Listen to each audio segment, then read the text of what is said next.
মই আৰু এটা লাষ্ট বিষয় ৰাখিম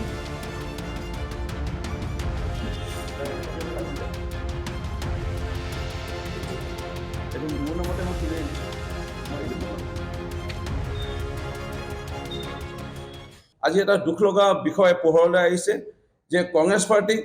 আমি যিটো ভাৰতীয় জনতা পাৰ্টি কেন্দ্ৰ ৰাজ্যৰ নেতৃবৰ্গই কৈ আহিছিলোঁ যে চাইনাৰ লগত কংগ্ৰেছৰ মিত্ৰশালী আছে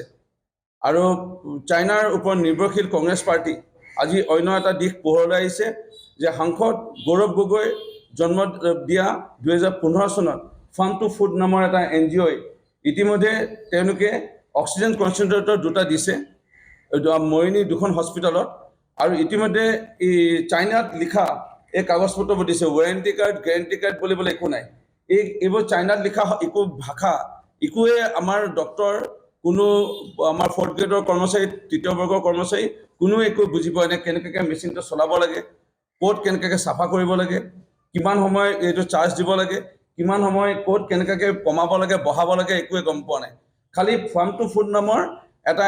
NGO গৌৰৱ গগৈ কংগ্ৰেছৰ নেতা তেওঁৰ জন্ম দিয়া NGO ফাৰ্ম টু ফুডৰ পৰা দিছে এইটো পোহৰলৈ আনিছে যে কংগ্ৰেছে এতিয়াও চাইনাৰ সহায় লৈ আছে আৰু চাইনাই বিচাৰিছে কংগ্ৰেছক লৈ পেলাই ভাৰতবৰ্ষক কেনেকৈ ধ্বংস পথলৈ নিওঁ এনে এটা ষড়যন্ত্ৰ ৰচিছে বুলি আমি এই পোহৰলৈ আনিব বিচাৰিছোঁ এই বিষয়